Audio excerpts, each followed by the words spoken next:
feels like there's a lot of focus on gut health and people are wanting to eat more fermented foods.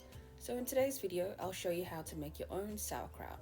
Stick with it and you can flex how nutritionally woke you are, and it's much easier to make than sourdough, I promise.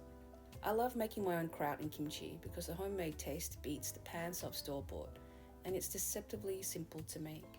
My favorite kraut is one that's well spiced and made out of red cabbage, and that's what we're making today. It's winter now in Melbourne, so they're fresh in season and I've picked a couple up. Alright, so now it's prep time. Peel off the dusty outer leaves until you hit the shiny part. Try to keep the leaves intact though, because if you don't have fermentation weights, I'll explain how you can use these instead later. Remove the core too and any ribs that are too thick to use. I'll just be using one cabbage today. Slice the cabbage finely, but I do cut mine just a little thicker than the store-bought variety, and this helps them to stay more crunchy in the end, which is how I like my kraut.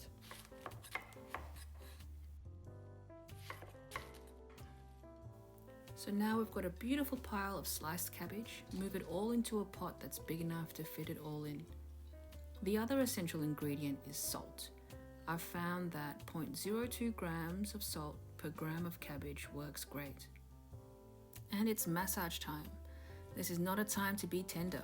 Squeeze, squash and punch down the cabbage as much as you want. This is going to help the salt break down the cabbage and draw out the moisture, which makes the brine that we need. There's no rules when it comes to what spices to add, so have fun with it and experiment. Today I'm using a teaspoon each of mustard, coriander and cumin seeds. And Sichuan peppercorns too, because they're a little bit different and delicious. I forgot to add these in at the start, so I'll just mix it in now. I've got a 2-litre mason jar here, which is enough for one cabbage. You want to leave at least 2 inches from the top. So pile all that goodness in and then push it down as far as you can so that the brine rises above the cabbage, and pour in all the extra as well. A set of fermentation weights makes the next step easier, but if you don't have them, you can cut a cabbage leaf to sit on top of the sauerkraut and then rest something heavy on top like a ceramic saucer.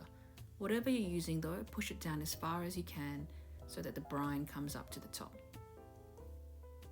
The kraut is all done and ready to ferment, so leave it in a dark, cool place like the bottom of your pantry for 4 to 6 weeks. I left this batch fermenting for 5 weeks, but you can stop fermenting when you're happy with how it tastes. Start tasting in week 4, and you're after a well-developed earthy sourness. The longer you leave it, the more sour it gets. So let's take a closer look. The sauerkraut is nice and tangy with a little bit of crunch and lots of flavour from the spice mix. Store it in the fridge and it keeps forever, but do give some away to your loved ones. Their guts will thank you. Thanks for joining me today. See you next time.